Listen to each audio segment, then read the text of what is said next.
बिहार के अगर अधिकारियों को बढ़िया से तलाश दीजिएगा ना तो बिहार का बजट तैयार हो जाएगा। लेकिन जिस तरह से दिल्ली में बैठा हुआ लोग दोनों को आप संरक्षित कर रहे हो और उनको आप धारक दे रहे हो, कुछ नहीं होगा।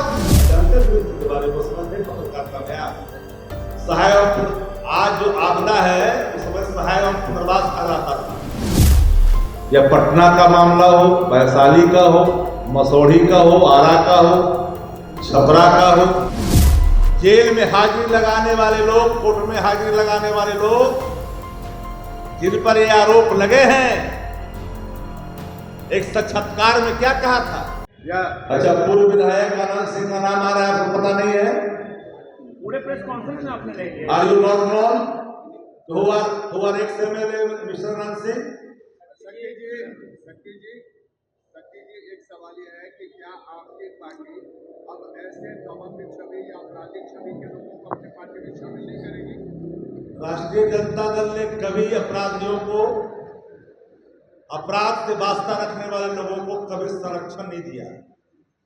और मैं एक लाइन पूरी चुनौती के साथ करता हूं, आरोप किसी पे लगे, लेकिन जब कोई व्यक्ति आरोपित हो जाए या जिनके चाल, चरित्र और चेहरे लगातार अपराध से जुड़ा हुआ हो, हैबिचुअल हो, ऐसे लोगों को राष्ट्रीय जनता दल तेजस्वी युग है, माफ करना भैया।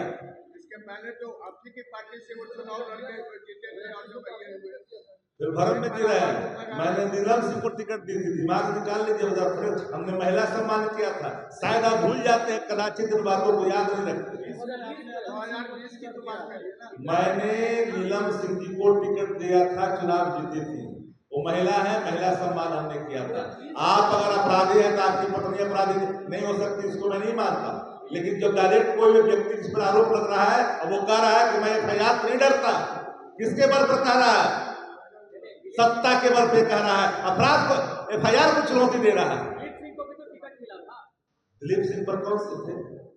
आप जानते हैं दिलीप सिंह के बारे में? उसमें थे पत्रकारिता में आप सहाय। आज जो आपदा है उस समय सहाय एवं पुनर्वास कहलाता था और सहाय एवं पुनर्वास राज्य मंत्री थे बिहार सरकार के।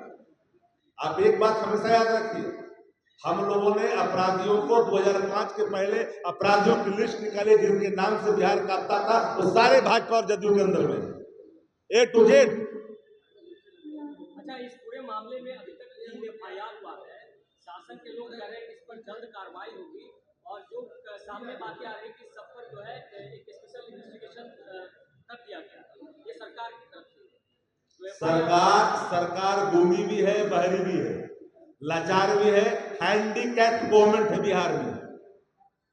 रिटायर्ड अधिकारी शासन चला रहे हैं। सरकार नाम की कोई चीज बिहार में नहीं, गुंडा राज है, गुंडा राज। पूरे बिहार के अगर अधिकारियों को बढ़िया से तलाश दीजिएगा ना तो बिहार का बजट तैयार हो जाएगा। बोरिंग रोड से लेकर करके, डाक बंगला से लेकर के एग्जीबिशन रोड और पटना का इर्द गिर्द का इलाका का जो खाली भूभाग है, उसका सिर्फ बढ़िया से अगर जांच कर दीजिएगा तो बिहार का 5 वर्ष का बजट जो है एक बार तैयार हो जाएगा। आज के प्रेस कॉन्फ्रेंस का एक लाइन में बताइए, क्या कहना चाहता है? राष्ट्रीय जनता दल का मानना नहीं, पूरे बिहार का मानना है कि बिहार में गुंडा राज है, सत्ता संरक्षित अपराध है। गैंगवार की घटनाएं ने दहला दिया है पूरे पटना जैसे कैपिटल को। क्या चाहते क्या? आप क्या चाहते हैं? बिहार में गुंडा राज है। हम चाहते हैं कि बिहार में कानून का राज जो मर चुका है वो कानून का राज बहाल हो। अपराधी किसी जाति के नहीं होते, अपराधी की एक अलग जाति होती है। लेकिन जिस तरह से दिल्ली में बैठा हुआ लोग दोनों को आप संरक्षित कर रहे हो और उनको आप धारक दे रहे हो, कुछ नहीं होगा। हम तो बोल ही दिया कि उन्होंने कहा कि FIR का परवाह नहीं मुझे, ये तो शासन के बल पर न सैया भाई कोतवाल तो डर का है का? डर नहीं है। किसका डर नहीं है? कानून का। इसलिए कि कानून उनके मुट्ठी में है। मुट्ठी में नहीं होता तो लिपि सिंह जैसे IPS अधिकारी जो जेल के सलाखों तक पहुंचाया था और साक्ष्यों के अभाव में बरी करने में शासन ने जो भूमिका निभाई, जो अनुसंधान की कॉपियां प्रतियां तथ्यात्मक तरीके से जाना चाहिए था न्यायालय में, वो नहीं गया और साक्ष्यों के अभाव में बरी किए गए। Who are responsible? बिना सरकार के इशारे पर सत्ता बचाने के लिए बिहार विधानसभा में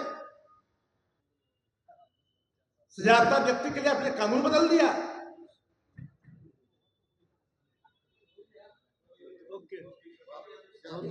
एजाज जी,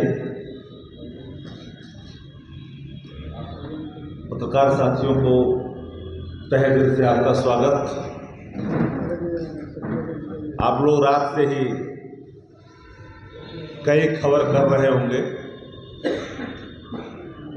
बिहार में गिरती कानून व्यवस्था एक महत्वपूर्ण सवाल जो हर के मन में तैर रहा। पिछले 15 दिन से लेकर के आज तक दर्जनों हत्या, लूट, बैंक रॉबरी से लेकर के बलात्कार जैसे कई घटना ने लोगों को बेचैन कर दिया है। काव्या का मामला हो, नवादा जिला का, या पटना का मामला हो, वैशाली का हो, मसौढ़ी का हो, आरा का हो, छपरा का हो, समस्तीपुर का हो, मोतिहारी का हो, बेतिया का हो, कोई ऐसा दिन नहीं जहां बिहार में सत्ता संरक्षित अपराध सर चढ़ करके बोल ही रहा है। मैं मानता हूं कि बिहार सरकार का सूचना जनसंपर्क विभाग काफी मजबूत है, इस बात से मैं नकारता नहीं, लेकिन सच ये है कि सत्ता संरक्षित गैंगवार पटना राजधानी कैपिटल मेरी तांडव से पीछे नहीं है। अब जनता दल यू के विधायक रहे और पूर्व विधायक ने जिस तरह की एक गुंडागर्दी खुलेआम शासन को चुनौती देते हुए जो कल गोलीबारी हुई,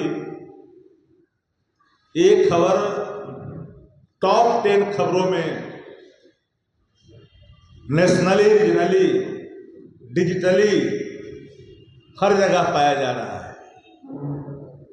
मुख्यमंत्री बिहार जो टाइड हैं, उनको तो पता भी नहीं होगा, वो स्टे कर रहे थे कल मधेपुरा में, पता भी नहीं होगा कि बिहार में भी कोई घटना घटी है।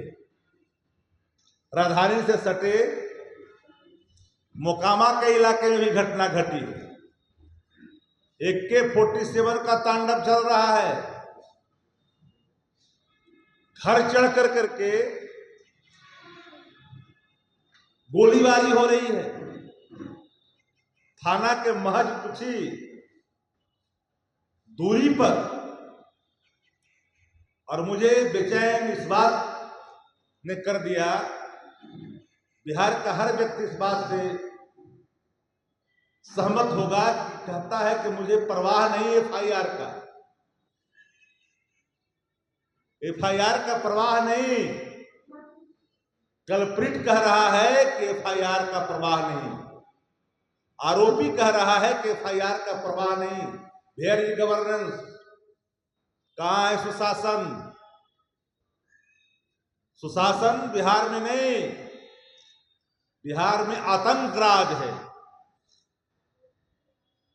सत्ता संरक्षित अपराध बिहार में सर चढ़ करके बोल रहा है। जनप्रतिनिधि भी सुरक्षित नहीं, धमकियां उन्हें भी मिल रही है। याद करिए, सुशासन पर मैंने नहीं, जेल में हाजिरी लगाने वाले लोग, कोर्ट में हाजिरी लगाने वाले लोग जिन पर ये आरोप लगे हैं, एक साक्षात्कार में क्या कहा था? किसी ने पूछा था कि सुशासन की सरकार है, तो अपनी गुप्तांग की ओर इशारा करके कहा था कि उसकी सरकार है। ये सच है, उसकी सरकार है कि नहीं है?